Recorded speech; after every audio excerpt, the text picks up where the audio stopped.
Welcome back to the plus. ہم بات کر رہے ہیں معدنی ذخائر کی. پاکستان میں جو پوٹینشیل اس وقت ہیں ہم ان کو ریلائز کیوں نہیں کر سکتے؟ جب پروگرام کا آغاز ہوا تھا تو میرے نزدیک جو میرے سامنے فگرز تھیں وہ یہ تھی کہ $260 بلین کے ایسٹیمیٹس ہیں کہ وہاں پر اس وقت اتنے معدنی ذخائر ایگزسٹ کرتے ہیں، جس میں کہا جاتا ہے کہ 13 ملین آؤنس گولڈ ایگزسٹ کرتا ہے. لیکن آہستہ آہستہ جس طرح سے پروگرام بڑھ رہا ہے، پیش رفت ہو رہی ہے، تو پتا چل رہا ہے کہ یہ $260 بلین سے بھی زیادہ کے جو ہے وہاں پہ تخمینے اور ایسٹیمیٹس لگائے گئے ہیں کہ تقریباً سردار صاحب کا کہنا یہ تھا کہ $500 بلین تک کے معدنی ذخائر وہاں پر ایگزسٹ کرتے ہیں. ایجوکیشن پہ بات ہو رہی تھی کہ ایجوکیشن ایک پرابلم ہے، اور اس پہ سردار صاحب پہ آپ کا پوائنٹ آف ویو لوں گا، اور اس کے بعد کہ کیا غیر ملکی کمپنی کو یہاں آنا چاہیے یا نہیں آنا چاہیے اس پر بھی پوائنٹ آف ویو لیں گے. لیکن ایجوکیشن پہ آپ کچھ کہنا چاہ رہے تھے. دیکھیں، ایجوکیشن ایک تو سردار صاحب نے فرمایا کہ جی وہ پرائمری اسکول کے لیے میری نظر میں گورنمنٹ کو ایک تو بلوچستان کی پاپولیشن جو ہے دیٹ از ویری منیمم. آج بھی 9.3 ملین پاپولیشن ہے with 47% of the country land mass. تو وہ گورنمنٹ کی اپنی بھی کمپلشنز ہیں کہ گورنمنٹ کو بجٹری ایلوکیشن میں کہ جی ایک کتنی پاپولیشن کے لیے. اب ان کے سردار صاحب کا ٹرائب اگر میں غلط نہیں ہوں تو 10,000 کے قریب ہوں گے.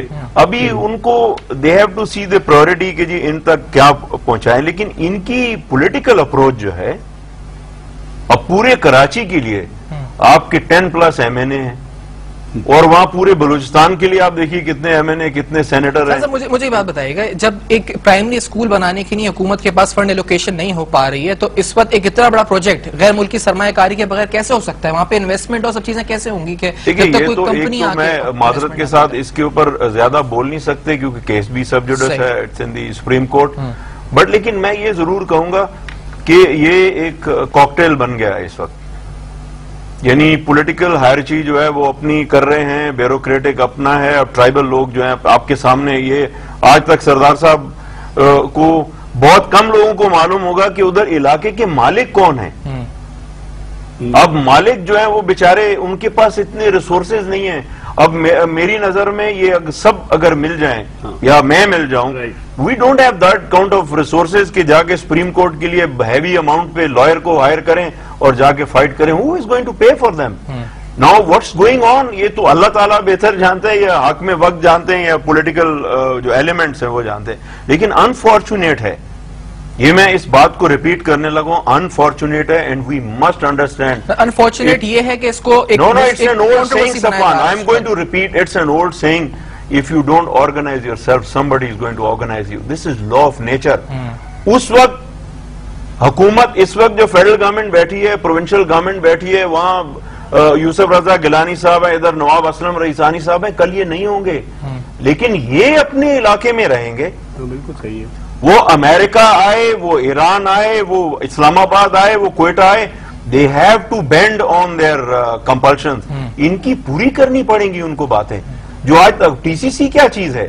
TCC is a multinational consortium. اس میں چلی بھی ہے، اس میں کینیڈا بھی ہے، اس میں مے بی آسٹریلیا بھی ہے. But they must understand that they cannot play with the local tribes. They will have to listen to them. Why things went bad in Dera Bukti? Why things went bad in مجھے بتائے گا اس وقت اگر وہ ان کے ساتھ وہ آپ کہہ رہے ہیں کھیل نہیں سکتے، یہ لوکل ٹرائبز ہیں وہاں پر، ان کو اعتماد میں لے کر بغیر کچھ نہیں کر سکتے، لیکن اگر وہ کر رہے ہیں تو اس میں کوتاہی کس کی ہے؟ اس میں نااہلی کس کی ہے؟ حکومت کی ہے، یا پھر اس وقت کیوں اتنا ان کا انٹرنس کیا اس حد تک وہ آ چکے ہیں کہ اگر ان کے ساتھ وہ کھیل سکتے ہیں؟ حکومت کی کوتاہی ہے، کسی کوتاہی ہے اس وقت؟ آپ فیڈرل سیکرٹری سے پوچھئے، ان کو کہیں آپ مائننگ رول بتائیں. You would not know the mining rules, you know. اگر آپ TCC سے پوچھیں they'll play around with you کیونکہ مائننگ رول جو ہے وہ ان کے پاس ایکسپرٹس ہیں، they can hire 100 legal advisors. وہ ان کو پورا بتائیں گے. ہمارے DMD کو نہیں پتا ہوگا لا کا. they can play around, they can track around. میں نے آپ کو ایک مثال دی. سر، تو تنقید کا نشانہ غیر ملکی کمپنی کے بجائے حکومت کو بنانا چاہیے. کس کو بنانا چاہیے؟ دونوں برابر کے شریک ہیں. دیکھیں، یہ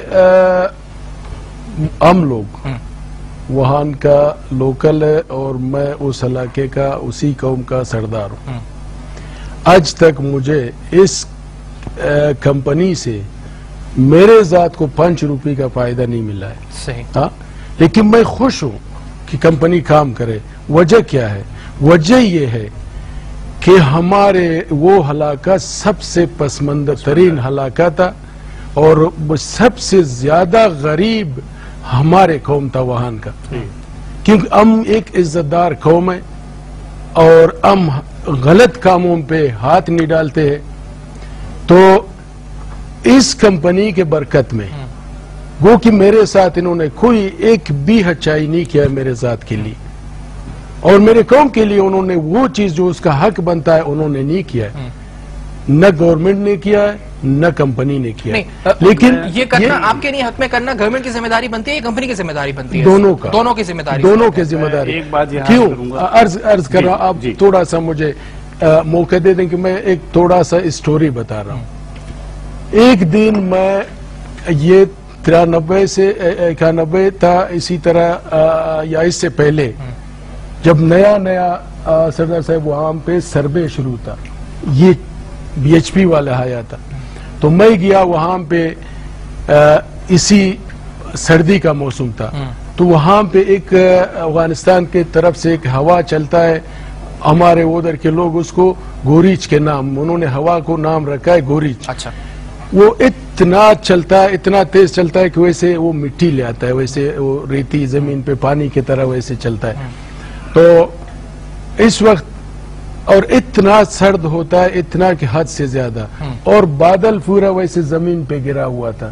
میں گیا وہاں پہ، ویسے میں گیا، ہمارے علاقہ تھا، تو میں ادھر یہ جگہ کا نام سیاریک ہے۔ جب بی ایچ پی آئی تھی، جب کیا پتا؟ ہاں، جب بی ایچ پی وہاں پہ آئی تھی نہیں مجھے پتا نہیں تھا، میں وہاں پہ اسی قلعے پہ جاتا تھا، سخی جمال الدین کی قلعے وہاں پہ سیاریک میں تھا، اس کو سیاریک کہتا ہے، اصل نام اس کا سیاریک ہے، یہ جگہ کا جو ریکودک کہتا ہے۔ تو میں گیا، میرے رستہ پہ ہم نے دیکھا ایک خیمہ بالکل ویسے، کچھ لوگ وہاں پہ، اور ایک ویسے جیپ اس کے کنارہ پہ کھڑا ہے۔ میں گیا وہاں پہ، یہ کچھ ایسے لوگ ہیں، ہم نے بولا کیا کرے؟ بولا ہم سروے والا ہے، تو آپ دعا کرے کہ اللہ تعالیٰ کرے کہ خالی یہ ہوا رک جائے، تھوڑا سا سورج نکل آئے، دھوپ پڑ جائے زمین پہ، کہ ہم اپنا یہ خیمہ ہم اکٹھا کرے اور ہم نکل جائے یہاں سے۔ ہاں، تو ہم نے بولا کہ بابا آپ صبر کرو، میں آپ لوگوں کے لیے بندوبست کروں گا۔ تو میں گیا فوراً اسی قلعے میں، ادھر سے ہم نے 2 کمرہ تھا اس وقت، تو قلعے کا 2 کمرہ تھا، باقی ہمارے بلوچی کا وہ ہے تھمو۔ تو آپ ایک طرح سے مددگار ثابت ہوئے ان کے لیے؟ دیکھیں ابھی بات ختم کروں گا، یہ تھوڑا سا رہ گیا ہے۔ تو میں نے ان کو، ہمارے بلوچی خیمہ ہے، اس کو ہم گدان کہتا ہے، تو ہم نے بولا کہ بابا آپ اپنے گدانوں پہ جائے، یہ کوٹی اس کے لیے خالی کرو، تاکہ یہ آپ لوگوں کا قسمت ہے، اگر یہ بھاگ گیا تو پھر کوئی نہیں آئے گا، آپ لوگ جلدی یہ کام کرو۔ تو انہوں نے اپنا وہ سامان ادھر سے اٹھایا، اپنا بلوچی وہ خیمہ لگایا، اور ان کو ہم نے اسی کمروں میں شفٹ کیا۔ یعنی آپ فیسیلیٹیٹ کر رہے تھے بیسیکلی ان کو۔ صاحب اگر اس پوائنٹ کو ہم جب بات کر رہے تھے کہ قبائل کا کردار کیا ہے، میں صاحب کا پوائنٹ آف ویو، وہ تو فیسیلیٹیٹ مددگار ثابت ہو رہے ہیں ان کے۔